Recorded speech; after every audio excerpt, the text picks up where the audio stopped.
అదేవిధంగా హిమాచల్లో సంక్షోభం, మైనార్టీలో కాంగ్రెస్ ప్రభుత్వం, అవిశ్వాస తీర్మానం దిశగా భాజపా, సిమ్లాకు డీకే, హుడా బాఘెల్ అంటూ కూడా మనం వార్తను చూస్తున్నాం.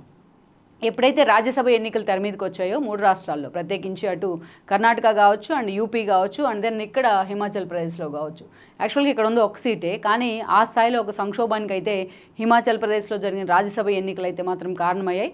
అక్కడ బీజేపీ సభ్యులు క్రాస్ ఓటింగ్, కాంగ్రెస్లో ఉన్న వాళ్ళంతా కూడా క్రాస్ ఓటింగ్, మెజారిటీ ఎమ్మెల్యేలు క్రాస్ ఓటింగ్కి పాల్పడిన కారణంగానే ఇలాంటి సంక్షోభం తలెత్తింది.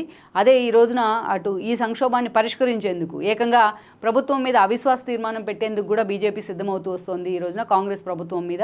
ఇప్పటికీ అక్కడ ఆ ఇష్యూని సార్ట్అవుట్ చేయడానికి ట్రబుల్ షూటర్గా పేరున్న డీకే లాంటి వాళ్ళు, ఇక లేటెస్ట్గా చూస్తే హుడా లాంటి వాళ్ళతో పాటు బాఘెల్ లాంటి సీనియర్ నేతలు కూడా సిమ్లాకు వెళ్ళడం జరిగింది.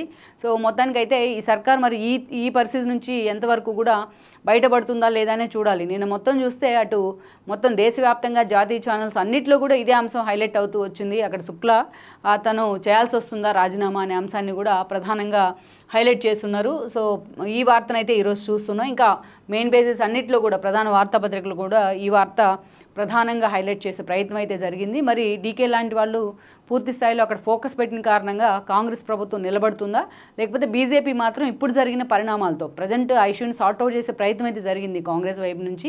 ఎందుకంటే ఎమ్మెల్యేల మీద ఎవరైతే క్రాస్ ఓటింగ్ చేస్తున్నారో ఆ ఎమ్మెల్యేల మీద అనర్హత వేటు వేయించడం ద్వారా కాంగ్రెస్ చాలా ఫాస్ట్గా మూవ్ ఇచ్చింది అక్కడ. కానీ ఆ ఫాస్ట్ మూవ్కి అదే స్థాయిలో బీజేపీ కూడా రిటార్ట్ ఇస్తూ ఉంది. ఈరోజు ప్రభుత్వం మీద ఏకంగా అవిశ్వాస తీర్మానం పెట్టడానికి సిద్ధమవుతోంది. మరి ఈ ఇష్యూలో కాంగ్రెస్ ఎంతవరకు తట్టుకునే అవిశ్వాస తీర్మానాన్ని నిలబడగలదు? ఆల్రెడీ క్రాస్ ఓటింగ్ చేసి సస్పెండ్ అయిన ఎమ్మెల్యేలు అంతా కూడా అనర్హులు ఉన్నప్పటికీ కూడా మిగతా ఎమ్మెల్యేలు ఎంతవరకు కూడా కాంగ్రెస్కి సపోర్ట్గా నిలబడరు ప్రభుత్వానికి అనేది మనం చూడాలి.